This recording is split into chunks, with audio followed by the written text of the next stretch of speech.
Welcome back to another edition of the Michigan Lacrosse Review. I'm your host, Greg Norman. We're lucky enough to have with us what might be arguably the best transition long stick midfielder that's played the game in the last 20 years. And I appreciate, CJ, you coming aboard.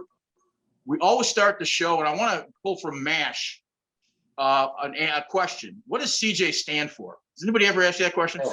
Yeah, a lot of people do.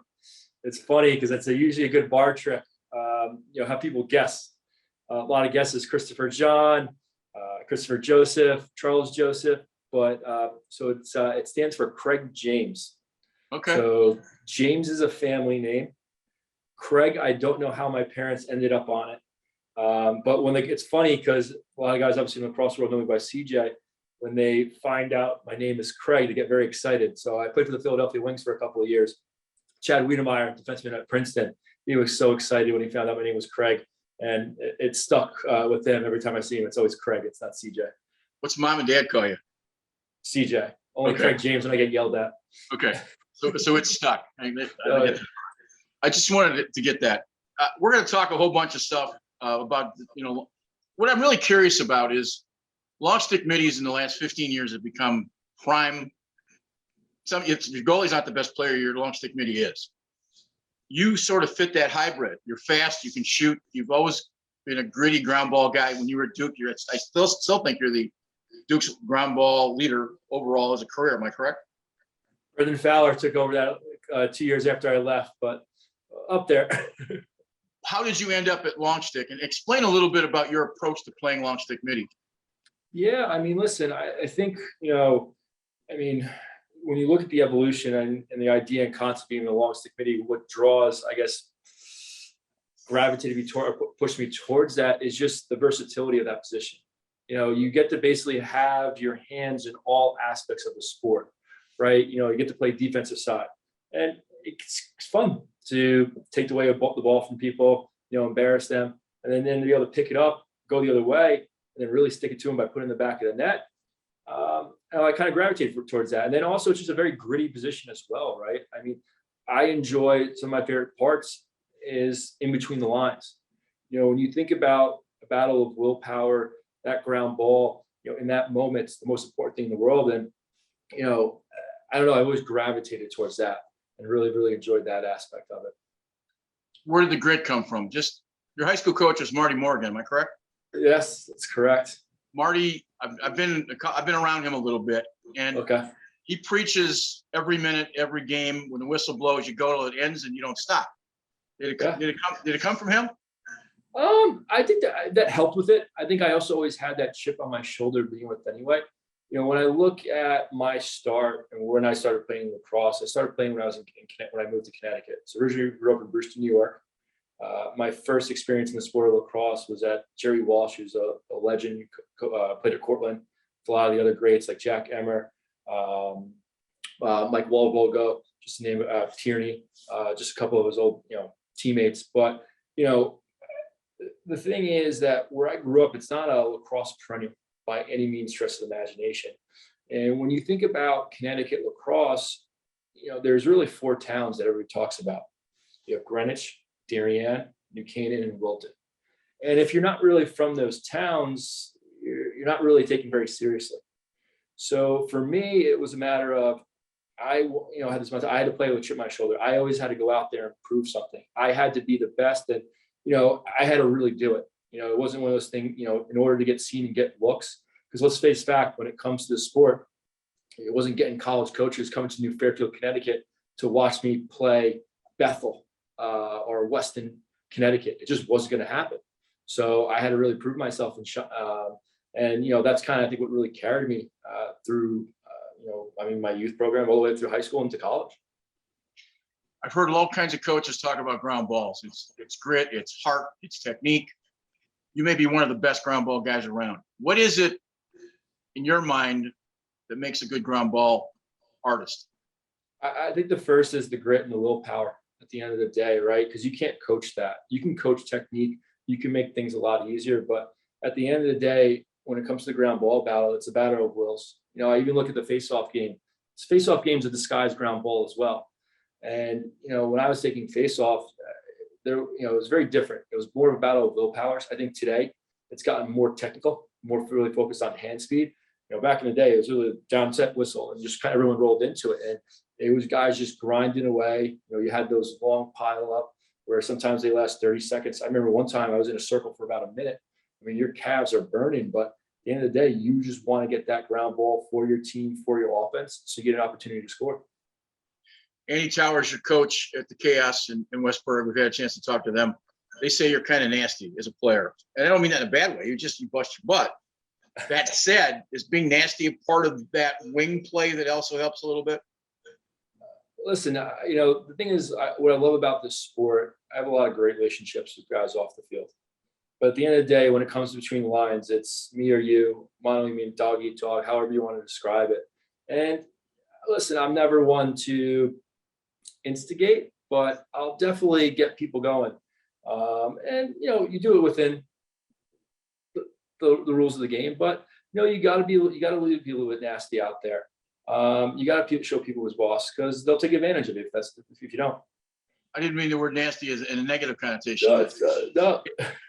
To some extent, it really is will and heart. It's just that extra 5% as you get to the ball to maybe knock somebody off. And I think that you can't coach those things. I really believe that. You get a wing player that can go, you keep him, because he's just whatever it is that he was touched by. That's just the way that works. Absolutely. That makes sense? It does. No, no, I didn't take it negative at all. No, trust me. I wear as a badge of honor.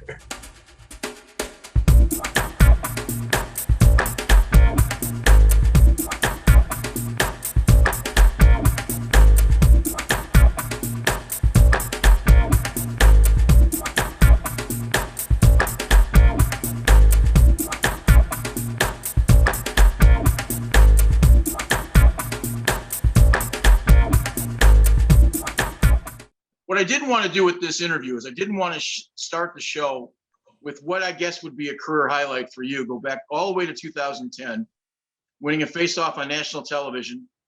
Go over to the right or left shoulder, I think the right shoulder of Scott Rogers. We've actually talked to him about this because Scott we used to do our stuff at Notre Dame, so Scott was always my assistant when we had our summer league stuff. Are you recognized as that winning goal for Duke to win its first national championship? Do you see that as sort of a lifetime hallmark? Yeah, I mean, it's funny because in the game, I mean, that lifetime. I peaked my sophomore year in college. I don't know where I'm going to go from there, but when you think about the sport of lacrosse, right? I mean, the pinnacle is college, and eventually, I think hopefully the pro game will take over. But when you really think about it in terms of your dedication to the sport, to the craft, in college, by far, you're putting the most hours right there. And I remember growing up, always going to Final Four weekend. Like, that was the Mecca. We did that trip every single year. M&T Bank, Foxborough, Gillette. You think about the link, going to Philadelphia. It was great. And when I think about that moment and just what it means, not for myself, but even just for my teammates, it's life-changing. And it's really cool. I mean, even I was with some guys, coming back into the PLL, where I wasn't picked up initially, talking to some guys, to the side and bring it up, ask me like, what was that feeling? And it's pretty cool. And I mean, these guys are rising stars. Guys are doing great, playing the All-Star game this weekend. So to kind of tell them and share my history with it is pretty humbling. We don't normally see a long stick face-off, and specifically on that face-off, unless you're trying to defend it. And obviously, were you surprised that you won it? And take me through the win up to the top of the box. Were you amazed you were that open? So this is how I kind of position with people. I remember, I remember us having the ball. So the thing is this, I wasn't even the main face-off guy that year. We had a stellar guy by Sam Payton. He was our captain. Costabile, Greenwich kid, tough kid coming from Greenwich. And, when you think about the face-off game, it's a battle of rock, paper, scissors, shoot. Sometimes guys hot versus another guy, other guy beats another guy. And for whatever reason, I was just having the day that day. I mean, granted, very limited face-offs that game, right? When you think about it, 5-5 going into overtime. And I remember there's probably about 15, 14 seconds left in the game. And our offense had the ball. And I remember just sitting on the bench, just ready, hands in my head, just getting ready because I knew it was going to be my time if, it was going to overtime. And I remember Coach Gabrielli, who's our defensive coordinator, just literally pat me on the back, like, you got this, kid. And, in my head, my whole thing was, listen, all I got to do is just get the ball to my team. We had so many studs on offense. Right. Let those guys do their job, and we're going to be okay. So it just kind of walked out, obviously the X, you got to treat like it's a normal event. I mean, listen, same time, these games, like, field doesn't change, the rules don't change. It's all the same. You can't put that extra pressure on yourself, because usually you're going to buckle under that. So I remember going in there just being, like I said, just going to win the ball. And, for me, I was always a big jammer. Nowadays it's very difficult to jam or jump the ball, just because guys now plunge the ball instead of full on clamp, right? You only need a small percent. And I remember just going in there, hear downset whistle, I go, I punched hard with my left hand so he couldn't clamp onto it. I remember pushing to the side and, able to kind of pick it up with one hand and one swoop. And, what doesn't get a lot of credit in this whole scenario here is the wing play. So it's funny because at Duke, we're almost spoiled just how good the wings are in terms of boxing out through the whole process. Like I learned later in the pros life, most guys aren't really actually taught to box out. So as a face-off guy, you have to have your head on a swivel, but my wings did a tremendous job of boxing out. I remember I was just running down the field, and, as I'm going down, you're kind of waiting for somebody to pick you up. And what's really nice about the NFL stadiums is you have lines. So at M&T Bank, for example, the 20-yard line is purple, right? So it's kind of a good reference there, because that the goal is on the 10-yard line. So basically, once you cross the purple line, you're 10 yards away from the cage.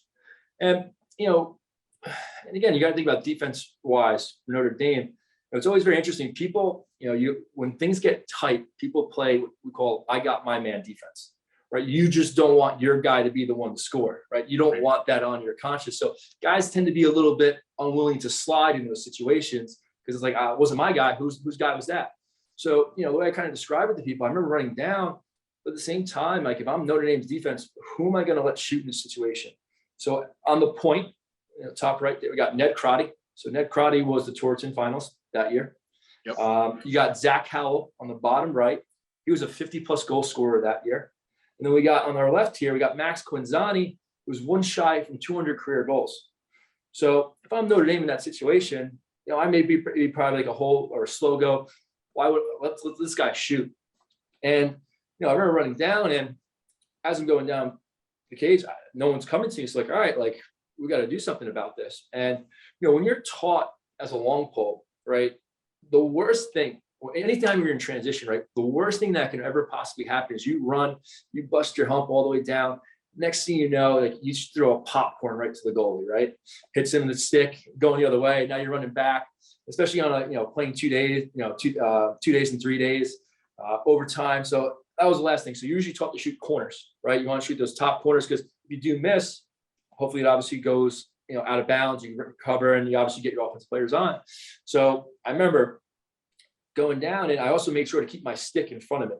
Because again, another bad thing with the pole, right? If you end up trail checking, it's brutal. So kept my stick in front of me, used a lot more wrist. And I remember as I was running, I kind of was going, hit the 10, hit the purple line 10 yards away. So, all right, we're going to shoot this, and kind of shoot high. And I remember I shot it up high, and I remember kind of falling. And I remember seeing Scotty just go low. And, you talk about Scotty in terms of what he was able to do in that game was tremendous. I mean, the amount of saves he made with his tree trunks of legs was outrageous. And the scouting report was us to shoot low, and he was dominant down low, and rightfully so. I understand why he thought I was going to go low with that shot. And so he went low. I remember seeing him duck down, and my shot didn't nearly come close to where the corners were. It basically went kind of like middle, right, center. And I remember just kind of falling, sliding. Next thing you know, I see the back of the net move, but it didn't really register at that point. What ultimately ended up happening was I heard Max Quinzani on my right-hand side. He screams, "Oh my God," but his voice cracked like he hit puberty right then and there on the spot. Right. And all of a sudden it just hit me like, oh, this is to happen. And I remember kind of getting up, like hugging him. Next thing you know, the dog piles on. You're at the bottom of this pile. Right. And it's such a wild feeling, because you have you have 45 guys who are 200 plus pounds jumping on top. You can't breathe. but it was just like such an at peace and just such a exciting moment. It didn't matter. Like if I died right there because I got crushed to death by these guys, it didn't matter because I was just so happy, so excited. Like we finally kind of conquered that. We got the monkey off our back, being Duke Lacrosse. You look at some of the guys and some of the stuff they went through in 2006 to end their career on such a high note. Because again, people don't realize how long the lacrosse season is. I mean, it starts in August of the prior year, right? And you have summer, you have winter, fall ball. I mean, we were getting up at 7:00 in the morning, 4 days a week, 9:30. Then you go into classes, and God forbid you had to do treatment. I mean, you're getting up almost at 5:00. Then you have your season, which is a lot, and then the playoffs. I mean, you think about it, only one team ends on a winning note when you enter, May Madness, so to speak. So, I mean, to have that moment at that level, I mean, to sit here and say that's life-changing is really an understatement. And again, not just for myself, but my teammates, and we'll always look back and share at that. We were supposed to have our 10-year reunion, but COVID happened. Every single one of the guys from that team was going down for that weekend. It's just, and again, think about how hard it is to get guys together past, those kind of events. So it was very, very cool. It certainly doesn't define your career. You've been all MLL, you're playing in the PLL, you were a 4-time All-American in college. You've had a great career from that standpoint. I think the inside baseball part of it is that we were rooting for Notre Dame because we knew a lot of the folks on the program. But the reality to it is that it was almost like there was an angel on your shoulder from all of the stuff that had happened prior to that. And it was, it was cool to see because it sort of, you hit the basement at one point with all the difficulty that happened under Mike Pressler. And this was kind of like John being able to bring you guys back to a point where, it was, maybe it was just the right time. And we'll leave it at that. I think that's something that's important.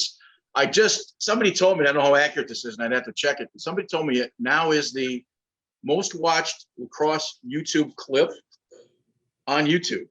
And is it now? It surpassed, it supposedly surpassed Gary Gates flying over the top of the crease. I don't know how accurate that is, but we've had cool. that. Well, listen, let me start by taking you all the way back. You grew up, you said, you moved to Connecticut. Is Connecticut a sort of a lost place in between Long Island and Maryland in terms of lacrosse? Because obviously there's been a lot of good lacrosse players come out of Connecticut. Yeah, I mean, listen, I think, Connecticut lacrosse is very interesting, right? Because again, you've had these perennial powerhouse, those 4 towns that have done very, very well. Their youth programs. I mean, I think for example, and then you can even throw a Darien in there, for example, right? I think Darien in terms, it's a small town, but yet has, I think, some of the largest lacrosse, youth lacrosse membership out of anyone. And, the thing is, I mean, lacrosse, especially when I was playing, was a lot of hotbeds, a lot of pockets associated with it. And to your point, I mean, you have upstate New York, you have Long Island, but Connecticut, you had those towns. And again, to me, you were never accepted when those towns you weren't there. And I got to give, Daryl Delia a lot of credit because again, when I was going through the process, you just started to see the emergence of these summer teams, right? So before in the past, when I was younger in middle school, the really big thing was the Empire Games for people in New York. That's how I was trying to figure out how I could play the Empire Games. Whether it was I didn't want to play for New York City, maybe my dad was a firefighter in Yonkers, was maybe try to play for the New York City team or something along those lines. And that was kind of the way to get recruited. But then everything changed dramatically with these summer teams. So Daryl Delia basically started something called Nutmeg Elite, which then translates to something called the Connecticut Hurricanes. And basically this group of, we were this motley crew of guys from all around the state of Connecticut. You're talking about some guys all the way out east, Orange, Connecticut. We ended up having, you look at a 25-man roster, I think 13 or 14 guys go Division I, multiple guys go to Duke, Princeton, had about a handful of guys go to Fairfield. So, it was a really cool experience. And you talk about some of the cool stuff as far as equipment and apparel. So we basically looked like the Miami Hurricanes, but we took the U and turned it over, made it into a C. So that was a big part in my recruiting process and the evolution of the state of Connecticut's lacrosse. But again, I think I mean, right now it's a little bit down where I grew up. Right now, I think, I don't know if it's a COVID thing or whatnot, but it's not, you don't have that kind of restocking every single year. You have teams kind of call it every 3-4 years. And it's kind of a little bit difficult in that regard. You're an all-conference football player in high school. Positions you play in football? So it was funny, football. So football was very interesting in my town. We were a small school. I mean, like my class, there's probably about 250 total kids per class. So I played wide receiver, and then I also played like outside linebacker, cornerback. So we did like a 3-5-3. I mean, we had 9 guys go both ways, just to put it that way. So that being a two-sport athlete, we have this sort of specialization now. You play lacrosse 11 months a year, and even the federation numbers point out that if you start at the age of 8, by the time you're 14, you got an 85% chance of quitting because you're just, kids shouldn't be playing lacrosse 11 months a year, 5, 6, 7, 8 years when they're those early formative years. And so I think that football has to have helped you. I'm thinking for a little bit for lacrosse. Yes. Oh, absolutely. I mean, the thing is, it's funny. Like even when you go to college, right? You could tell the guys who grew up playing football versus the guys who did it. Because the thing is, the sport's certainly becoming more specialized. I always had a stick in my hand all year round, but at the same time is the intensity of having a stick in your hand all year round has grown exponentially, where kids are playing 3, 4, 5 times a week all year round. And to me, that's too much. Like, during football season, for example, I play football Sundays. I would do something related to lacrosse. The winter, usually play on Wednesdays and Saturdays. In spring and summer, obviously, were the big seasons. But when you talk about going back to football and the benefits here, I mean, it teaches you the difference between being hurt and being injured, right? Because let's face fact, by the end of the year, nobody's 100%, right? Everyone has their nicks, they have their bruises, and you have to figure out how to play and cope with those. And that's something you can learn through football. You can't learn, you can also learn that, I say, through wrestling, hockey, soccer, not as much. But again, soccer also then provides some different things. Like what's really cool about, to me, the sport of lacrosse is that it is such a combination of a variety of other sports.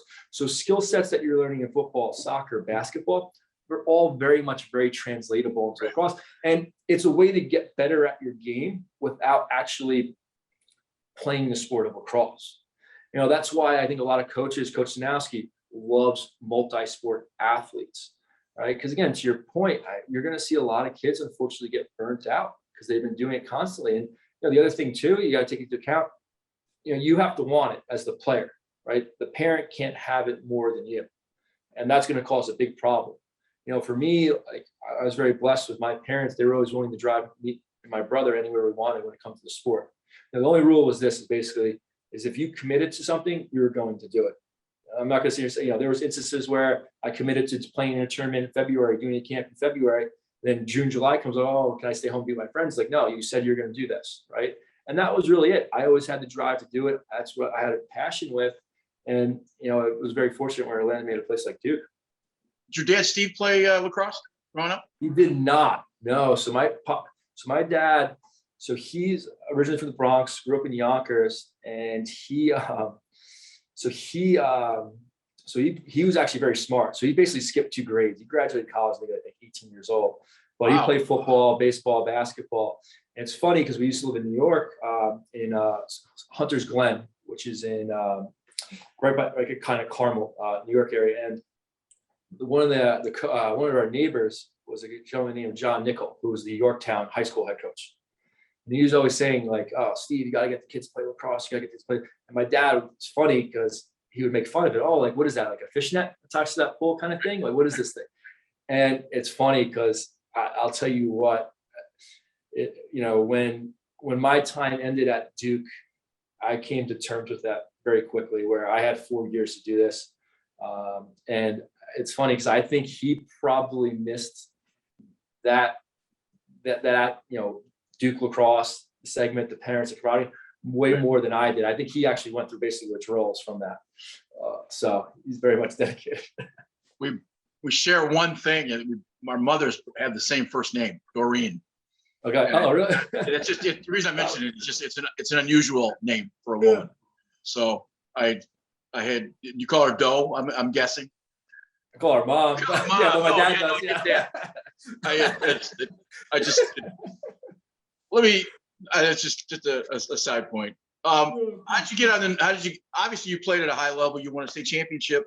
You played the U19 national team coming out of high school. So obviously you were a known name to get to Duke.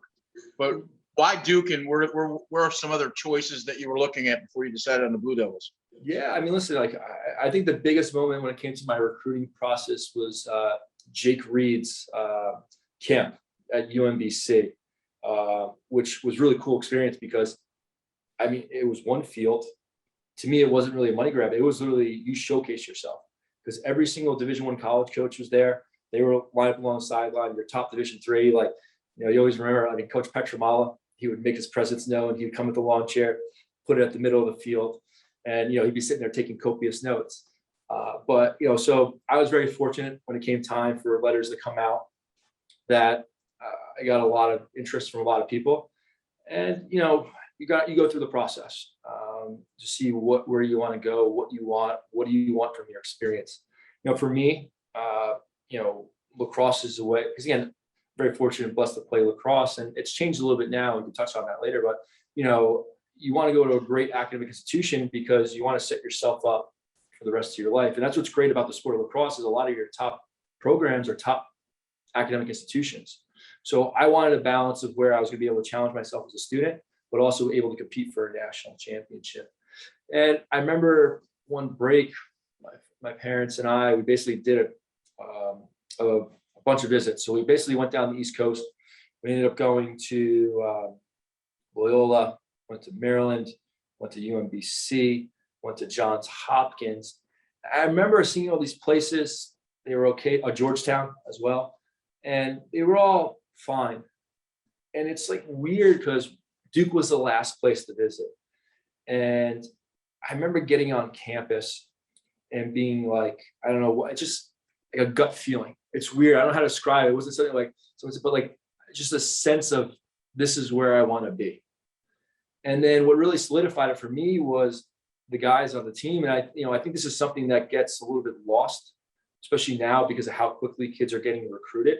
Now, I think about it in three aspects: the athletic part, the academic part, and you have to think about the social part. Do you get along with the guys? Because you're going to be doing everything with these guys.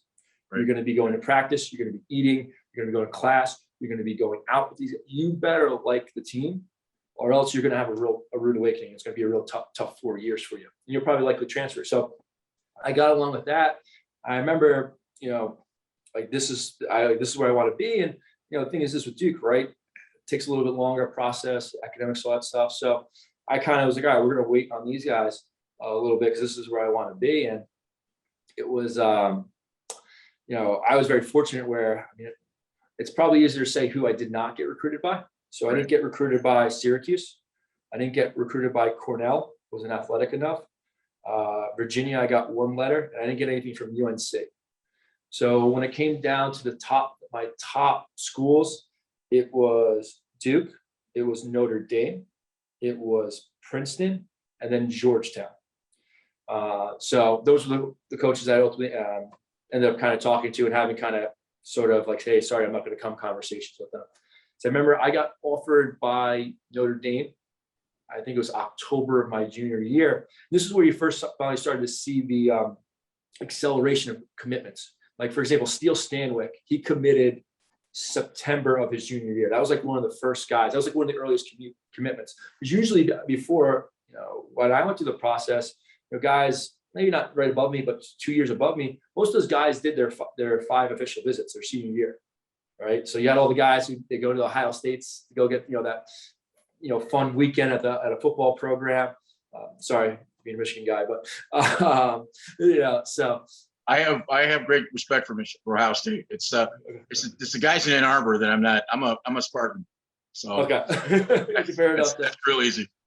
So you know, you had those guys who would do those, but you just like for when I processed, because I committed my July of my junior year to Duke ultimately, and it was funny because I remember I talked to, so at the time, Coach Gabrielli, because he was the one. So Coach Cassie started the process. Coach Gabrielli took over, And I remember he was up in a trip in Canada. And, so I said, Coach, I want to be a Blue Devil. And he was like very excited, very fired up about it. But I said, we got to talk about the numerical situation. So he's like, you could tell in his voice, like his heart just like sank. Cause he went, oh, what, like scholarship money? And I'm like, no, like, so I want to wear the number 9. And he's like, oh, he laughed. He's like, done, we can do that, make it no problem. So it's the number that my mom wore. It's the number I grew up wearing. I mean, basically played with until 4th grade. So I don't know, it was a cool little thing. I love, and I haven't looked back. I mean, Duke offered everything I wanted to and more. I mean, from the academic aspect, a top tier academic institution. I got to play in 4 Final Fours, 2 ACC championships. We won a national championship my sophomore year, obviously. And again, ACC lacrosse, there's no better conference in the world, especially when we had Maryland in there as well. I want to ask about Duke academics, but I got the number. High school kid calls me and says, by the way, I want to wear a number. I get that from college to the pros, but do you see that as I mean, that takes some strength, some intestinal fortitude to be able to do that. So you don't think that put them off at all? No, I mean, honestly, Gabs dug it. Don't get me wrong. Listen, like looking back, may have that been a little bit much. I mean, I wasn't like demanding 22. So I guess at Syracuse kind of, but no, I totally to your point, because I tell some people that story, they're like, wow, like that's pretty ballsy. I go, I wanted to wear the number. That's what I wore. And I was a pay homage to my mom and all that. So they made it happen. It's funny because one of my teammates actually, I found out a year or two later that one of the teammates wanted it. Because he was, when you think about when you're a freshman, right? Unfortunately, you usually get bottom barrel picks. And he's wearing some number. I guess he wanted 9. They go, no, sorry, that's for an incoming freshman that's going to take it. Well, your freshman year, you make honorable mention All-American. So there was at least some reward for the university for granting that. But it also says a lot about your own confidence that you must have gotten from your parents just to being able to ask that question of something. Yeah. Because I don't get the impression that, you're cocky. I get the impression you're just very confident in how you can play. And I think that's important. Yeah. Well, you have to be in this thing. It's like, it's the mindset of a boxer, right? You got to believe in yourself at the end of the day. Like, the way I kind of think about it, there's a difference between how you carry yourself. What I was always raised on was that, very Barry Sanders mentality related stuff. Do your job and don't tell people how good you are. Let them tell you if that's the case, if you deserve that merit. Right. And anytime you line up across anyone, my mentality is this: it's basically, very blunt, just F you. I'm going to be better than you. You're not going to score, and that's what it's going to be. And I don't think that's cocky. I think that you have to believe yourself, because if you don't have that in you, how are you going to be successful? Well, there's an old statement that, and I don't remember the exact athlete who was contributed to, but if you can do it, it ain't bragging. So it's, that's kind of the process. You had a great college career, but the one I want to ask you about Duke academics, there might be 12 to 15 universities in this country where if you go to school there, you're not going to have to worry about ever finding a job because of the quality of the institution. You can certainly say that about the Ivy League. I think you can say that about Duke, Michigan. I wouldn't even say that about Michigan State, for God's sakes, in terms of academic. Were you ready as a student going into Duke? Did you understand how difficult it was going to be? Because like Notre Dame, you didn't get to go to school there unless you can do the academics. There's no rides for anybody at Duke. Is that fair? Yeah, listen, there was no special treatment for athletes. Sometimes, honestly, again, you also got to understand too, like I came in off the heels of 2006. You still had plenty of the group of 88 that was still teaching. They're still teaching to this day, right? And there's still a lot of animosity, about that whole situation. So there's no, free lunches in that regard. But I'll say this, like in a lot of things in life too, right? The hardest part usually getting into places, right? You have to kind of prove yourself to get in. Right. The barrier. I was always very fortunate. I was a very good student, very focused on that, took AP classes, but at the same time, was I a valedictorian going to get to Duke on my own without lacrosse? No, I'm very honest about that. There's no doubt about it. But, in terms of the workload, I probably put myself in a little bit of a bind my freshman year. So I got a 3.0, a 2.9. So fall 3.0, 2.9 my spring. And again, it's about dedicating yourself, managing time, first time away from home. And again, that was on me. And, as you realize, when you go to interviews for jobs, especially if, again, depends on what you're looking for. For me, ended up taking a route in the financial service sector. The thing, they want a 3.5, and that was my strive. So basically, I did everything in my power. Every semester after that, I finished a 3.5 and above. So I rounded out to 3.3, because you got to understand, when you go into an interview, people are not looking for reasons why to hire you. They're looking for reasons why not to hire you. Right. So if you don't meet the basic standards, oh, he didn't go to the right institution, he doesn't have the right GPA, oh, wait, his margins are wide here, oh, the spacing here's off, oh, he misspelled that word. That's just an easy way for the people to basically dismiss you and move on to the next person, right? Because again, you may have hundreds of applications and there's only one spot. How do you narrow yourself down to that one person? The CJ that was 18, who took history, got a history major. Did you see yourself in the financial services industry at the age of now, what, 32, 33? Or did you take history because you wanted to teach at some point? It's funny you say that. I mean, the thing is, I gravitated towards something I like. Duke, at the end of the day, being a liberal arts school, does not have a business school. You can be an econ major, which is certainly a GPA killer. But I mean, I remember when I went to Duke, I probably figured it out more close to my junior year, so it's very late. And I told my dad, hey, you're always happy coming home, like you're a firefighter, like why don't I pursue that? And he basically gave me the riot act. He's like, listen, I didn't send you to Duke to become a firefighter. You could have went to Farmingdale, community college, or Onondaga, won a national championships there in JUCO. So for me, how I ended up gravitating towards that space was that, a lot of my teammates, it was very cool when I was at Duke. You had this mix of guys who came from very blue collar, pretty backgrounds. Guys like, Michael Manley, for example, and you also, and Justin Turry too. And then you also had a lot of guys who parents did very well, but they were still gritty. Like a guy like Sam Payne, for example, like I said earlier, the Costabile kid, Greenwich, but tough as nails. But what I saw is that a lot of the guys whose dads worked in the financial service sector, they were doing pretty well. They lived in really, great zip codes, had good lives, were able to provide very good lives for their kids. And I was like, you know what, that might be something to kind of pursue. And, like I said, I did it on the later side of school. I remember by my junior year, most of those, so the big bulge banks have their junior days. And that's when they decide for the interns. And that's usually kind of the fall of junior year. And it's not like you can apply after the fact. So actually, I remember I was, so for me, I was trying to figure out how could I get in the door, wherever possible. I ended up interning, working a job at a local place in Chapel Hill. I was fortunate to get a job coming out of college, and then worked at Morgan Stanley for a little bit, and now working at a asset manager. That's been great. So no complaints there. But yeah, no, did I expect this? No, I did not. Okay, no, that makes sense. You obviously have this great senior year. You end up as the best midfielder in the country. You have this 4-year career where you're making All-American. You have to have some understanding coming out of Duke as a senior that professional lacrosse is at best an avocation financially. You're not going to sign a multi-million-dollar contract if you had been, if it had been basketball, football, baseball, or hockey, you might have been in a different situation.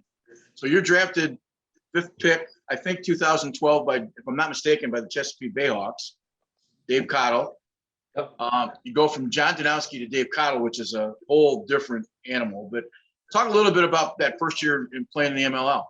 So it's funny. So I got picked up, going to go play for Chesapeake. And then I think it was either a Saturday or Sunday morning, I get a phone call from my pops being like, hey, did you hear you got traded? Go, where'd I go? He goes, oh, you're going to Long Island. You got traded for Nicky Polanco. So, I was like, all right, that's fine. So I ended up playing for the Lizards for a couple of years. So I was in Long Island for 2.5 years. And then I played with Coach Cottle, and my time playing with Coach Cottle was great. It's different, because again, to your point, the state of lacrosse was very different when I was coming out of school. The ability to make a living playing lacrosse, it didn't seem feasible to me unless you were a very small subset of people. Right. I think about the Paul Rabels of the world, at the time, Rob Pinnell's, right? I remember, so when I first was coming out of school, I was talking to STX a little bit. This is when LX Pro Tour was actually going on. And I remember they were offering me about $40K to go play. and they were going to, also I was going to coach lacrosse out in San Diego, and also get an appraisal job, which looking back, honestly, I kind of almost wish I did do that, just because, as you get older, you realize how short a year is, in a sense, right? Because like, to me, like being away from my family, being away from the East Coast for a year seemed like a long time. But like, as I realized, as I got older, these years fly by. But I did not do that. I decided that I wanted to start my career in financial services in New York City. Like that's where I wanted to be, because when it comes to finance, I mean, New York City is the mecca, outside of something like London, for example. Because again, there's also other issues too, starting your career later in life, which could work out, but it also could be difficult too. We could touch on that. But so for me, when it came to lacrosse, college was the main focal point. And then now all of a sudden, now you have to manage the real world in life with playing professional. And it's interesting because like, when I first got into the MLL, the bigger drivers for guys who were, I think, pushing the limits was the guys who were not their Final Four weekend consistently. I mean, this was the chance for guys from like, your UMBCs of the world, Colgate's to win a national championship. And that was kind of cool. And I think it pushed a lot of other guys to get better. And what's been very cool, I mean, the evolution of the sport and the pro rankings has been pretty cool. I mean, because I've been fortunate where I've been able to be there. And again, it can get difficult at times, especially being in New York City. It's not like I have access to fields constantly, have a stick in my hand. There are some times where I'd be in and out of rosters. They're trying new guys.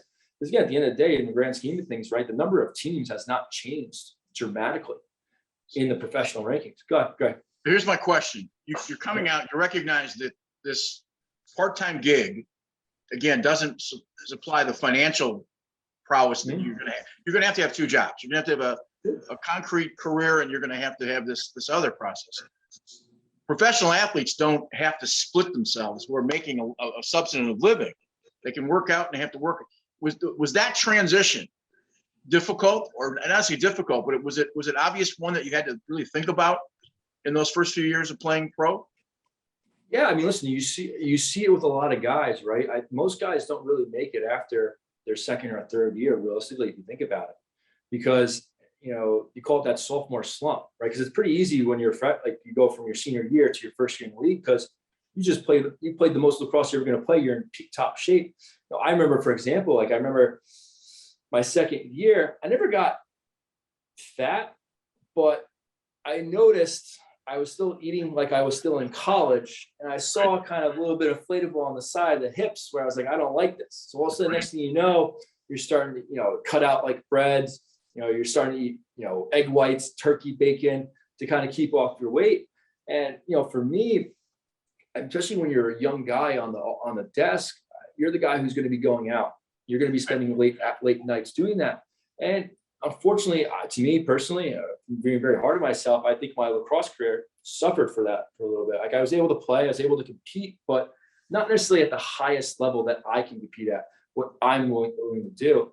I fast forward to kind of now with COVID. I mean, so before COVID, I was on planes 4 or 5 days out of the week. Also now COVID, you take a negative and turn it into a positive, where now I can focus on my body. I can get a stick in my hand. I've been back up in Connecticut with my parents. And that was the year, for example, being, getting, being a part of the all-star team in the MLL, for those reasons, because I was able to dedicate time to the craft, which has been good. And again, because now you see guys full-time in the sport. I'm not saying that they're making money full-time from their professional lacrosse contracts, but you guys you got guys who can do both the PLL, the NLL, then they're doing private lessons or they're coaching, high school, college. I mean, I'm hearing some high schools, they're giving guys $70K to coach high school teams. Those are serious numbers that you can do. You can do the economics now, where, I'd say before in the past, when I first started, a lot of young professionals in the space, but now there's way more full-time lacrosse guys. Like, to me, I'm an anomaly. I look at guys like Matt Abbott, would be a guy who's a financial advisor, but a lot of guys are full-time, and that's going to be better for the sport moving forward.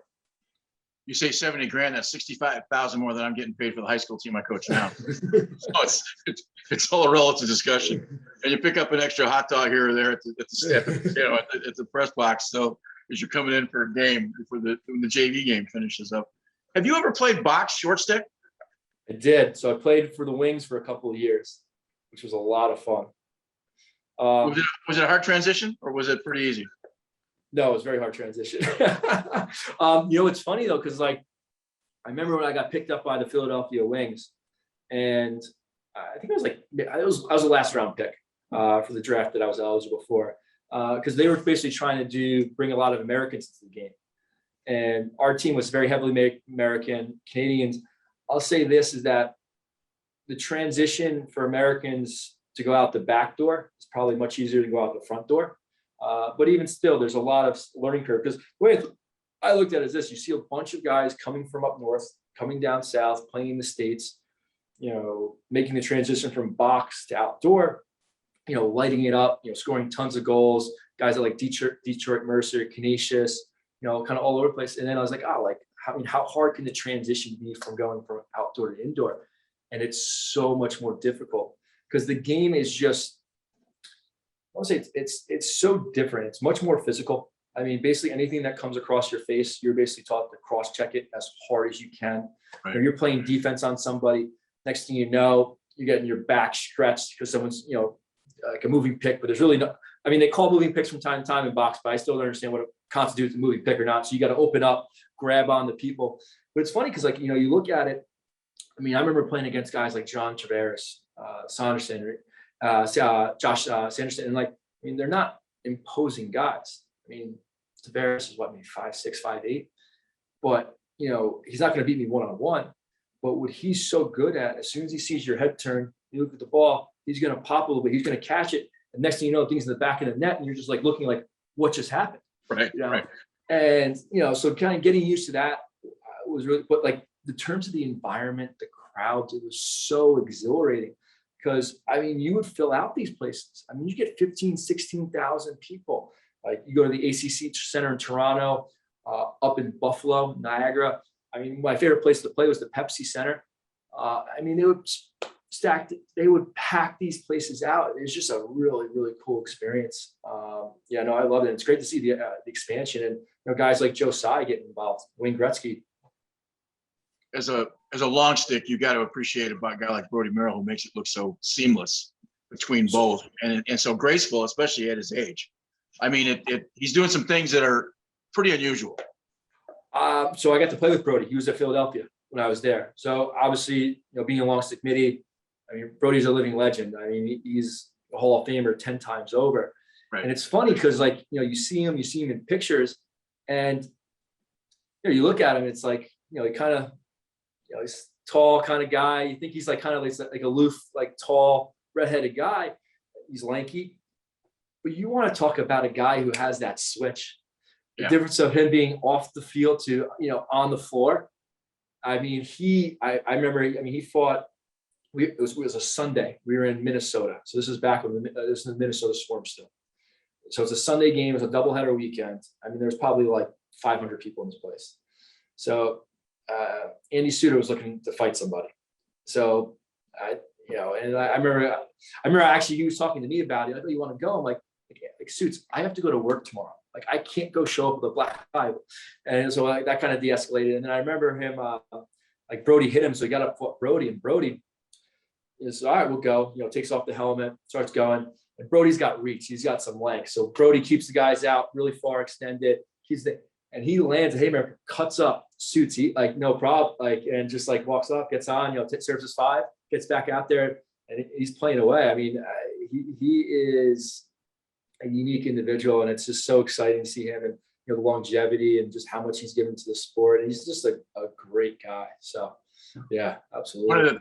One of the threads of the conversation that we've had throughout these shows is there's a lot of guys teaching box. They're not really teaching box lacrosse as much as they're teaching field lacrosse in a small space. And they're kind of masquerading to some extent because most of them they've never played box. And it really is a different animal. And that's kind of what you're alluding to, and, having the transition from field in the other direction. And I think that's something that is sort of taking shape here in the Midwest, where box guys are starting to come out of the woodwork to coach because it's a different animal. But it does bring up this point.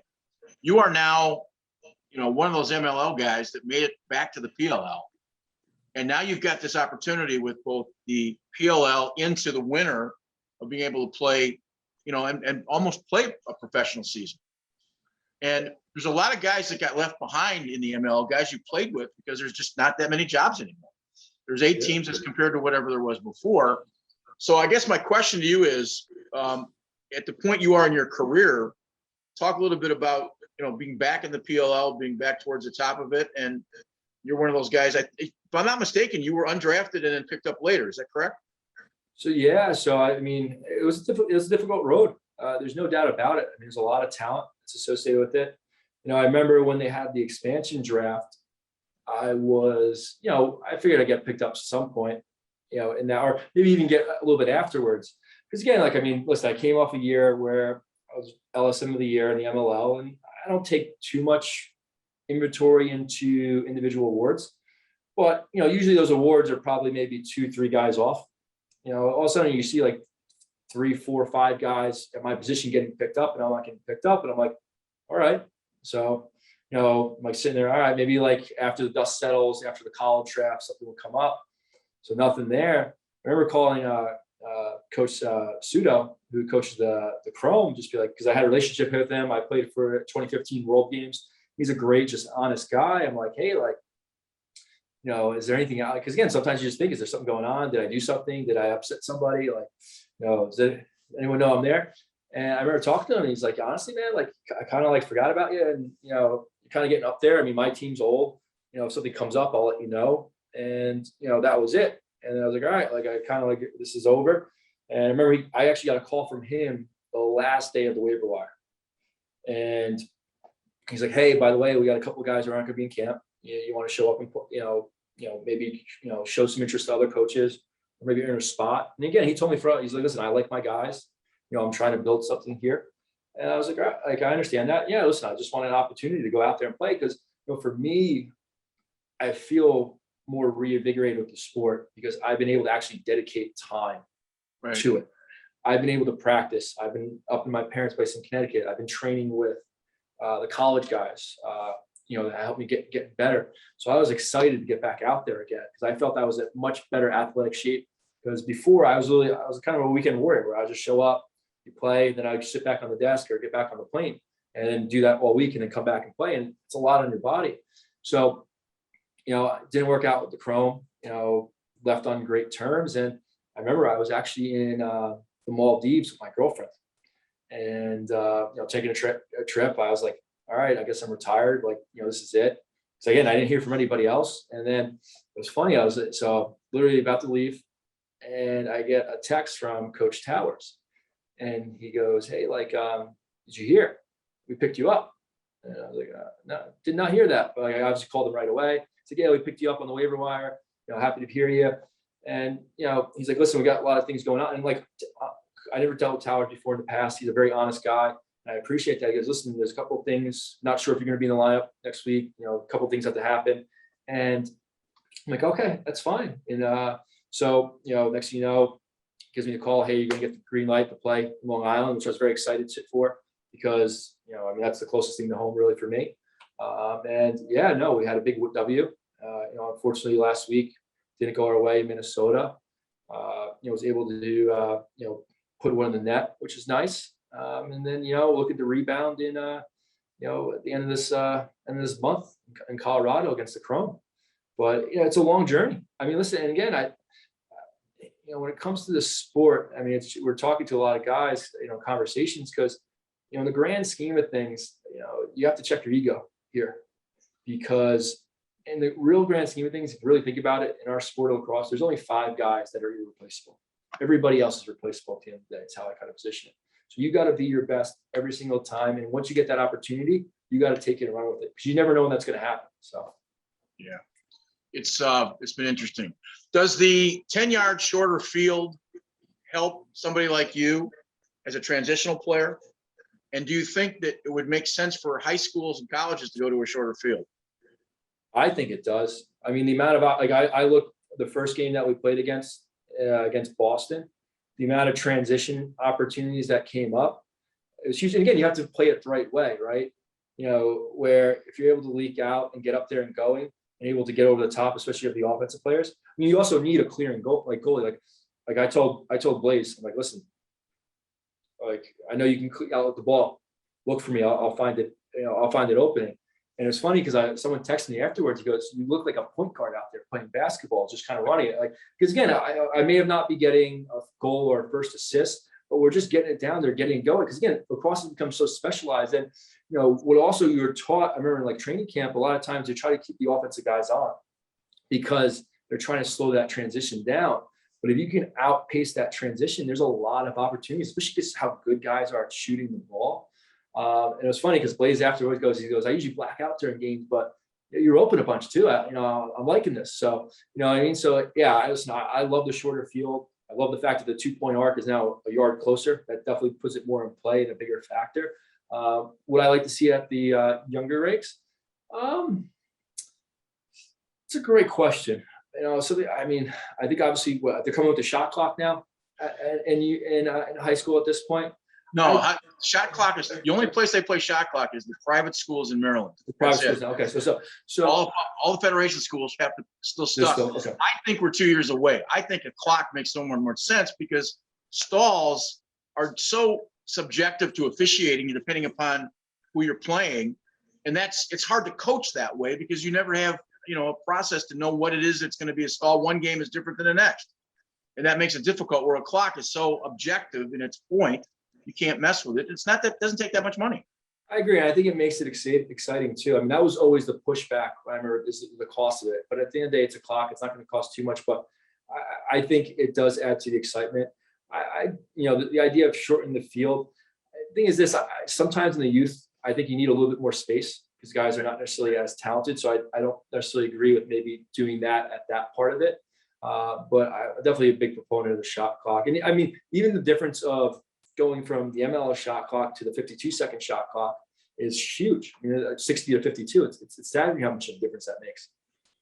Our polls only have two real rules to live by. If you're coming across the midfield, better be a hell of a shot or heck of a pass. If you get caught in no man's land, you're going to come over and spend some time with me, and that's not where you want to be. I have no problem going. I just want to see a good result.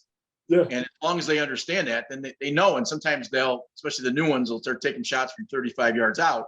But at least they're not getting caught, getting chopped on. I think that's something. So get chopped on and don't popcorn that ball. That's the last thing you want. Talk briefly about playing for Andy. It's been great. Honestly, the passion that he brings to it is awesome. I mean, his pregame speeches are fantastic. He has a lot of intensity. He's a very big on positive reinforcement. He's a yeller, but never anything negative. He's always jacked up, always energized. Actually, it's funny. I learned the hard way that he likes to give very hard handshakes and likes to throw a forearm shiver to the sternum. So now I make sure to avoid him a little bit when he's coming onto the field to the side. He's like 6'5". He knocked the wind out of me the first time, Greg. He's a huge dude. I mean, he's a big boy. He's got to be what, 250, 260, and 6'5". At least. And he's muscle. Yeah, I mean, because I was showered after a game and he had his shirt off and he's like walking around. And I mean, he's a big guy, and he's got that old school mentality too. He's great. I don't want to get into all the specifics. The league is being built on social media. A lot of it's publicity. They've mic'd some guys lately. They've mic'd some guys on your team, and it kind of went south. And they've made a good idea that this last weekend in Minnesota that they were not going to mic guys. They're going to go back to at least keeping inside baseball should stay inside baseball. It should not necessarily. We don't have to know everything to go on the sidelines, and I think that's a travesty to you guys because there's things in the heat of the moment that you can't explain them in real time. You know what I'm saying? Sure. And I think that's something that you learn, and it came out. And I think one of the weekends where they'd gotten in a fight or something and somebody bitten off somebody's ear, and instead of coming out with this great weekend, we're talking about two idiots who got drunk or whatever it is that they got. Sure.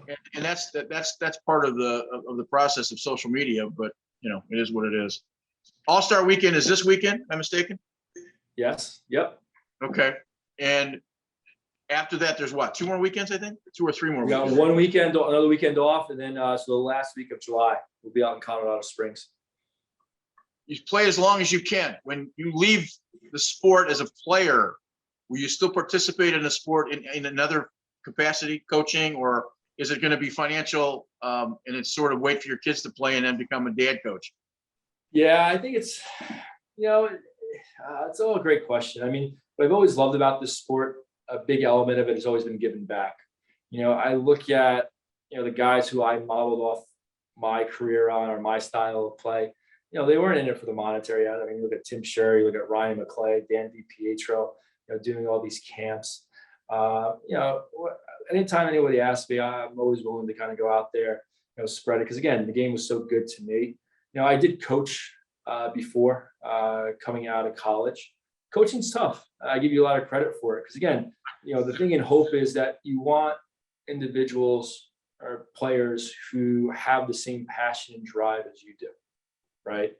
And that can be difficult to find at times. I think if my kids ultimately end up pursuing it, if they want to, by no means would make them, I'll probably be coaching, more full time.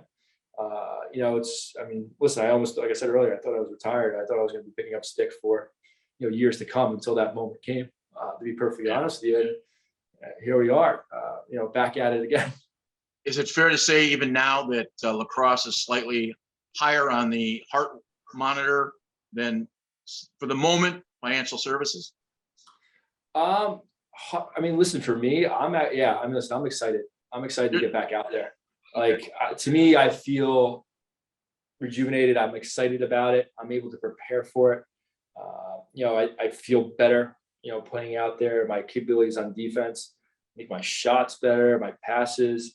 And again, I'm trying to, keep doing something that I love. I mean, I've been playing since fourth grade. We started this interview by talking about playing with a chip on your shoulder. You don't get drafted. Are you back to playing with that chip on your shoulder? Oh, you have to be. Absolutely. Absolutely. That makes sense. It's pride. It's all the things that go with it. Age is interesting. I turned 67. Bill Tierney and I had a chance to do, I think, our 8th or 9th show. My son played at Denver, and Bill and I just started talking, and I realized that we were an hour and 20 minutes in, and I forgot to turn the record on. At the end of the interview, we went for another 20 minutes, and it's the only interview we did where there's actually sort of just two old guys talking. Yeah. And when I was your age, I would have never thought I'd be coaching at 67, and now I couldn't imagine not coaching. Sure. Because of hanging around and being part of the process and being able to, have the effect that you have on the folks that you're around. And it's so that's why I was asking the question. Sometimes people are very clear about what they want, but season's still in front of you, and you guys have done okay this year. I think Andy was expecting a little bit better record. Is that fair? Listen, yeah. I mean, what's honestly great though, right? What you're seeing in this league is anybody can beat anybody on any day. I think, with chaos in our team, there's a couple of guys who are, missing due to, visa issues. You hope to alleviate those. Unfortunately, Jack was out last week. Definitely certainly could have used him. Especially against a guy like Teat. So there is, fortunately those are the things you have to deal with. I mean, at the end of the day, right? I've never been a part of a sports season where there was not adversity. There's going to be highs and lows of it. I look back to 2010, my sophomore year, going into that season, I broke my ankle sledding. Dealing with that was a huge issue. I didn't really feel back until the Final Four weekend, pretty much.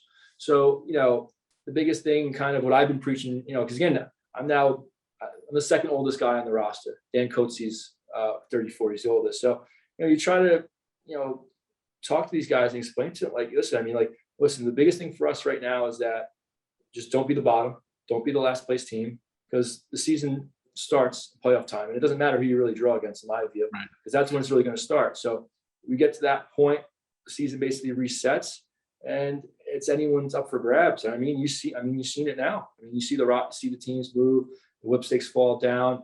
You look at the Atlas. Again, it's very cool. There's so much parity in the sport. I think it makes it exciting for our viewers.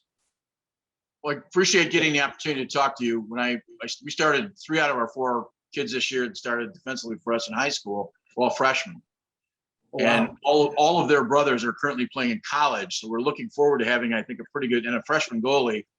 You're one of the highlights that's on my computer that I show them on how to play the game. No, I'm being serious. I appreciate that. So No, it's humbling. having this conversation has been really fun, so we can translate some of those discussions and sort of let them watch the passion that you have. And you've played the position as well as anybody's played it in my lifetime. So I appreciate the time that you've spent with us, and I can only wish you the best of luck to the rest of the season, and Andy and the rest of the guys, because it's really fun to watch the games on the weekend. It really is. No, I appreciate that. And listen, I appreciate it. All the kind things that you said about myself. It's really, really cool. Really, really humbling. I wish the best for you and the boys moving forward. That's awesome. No, all right. Thank you so much. I really appreciate you having me on today. Thanks, CJ.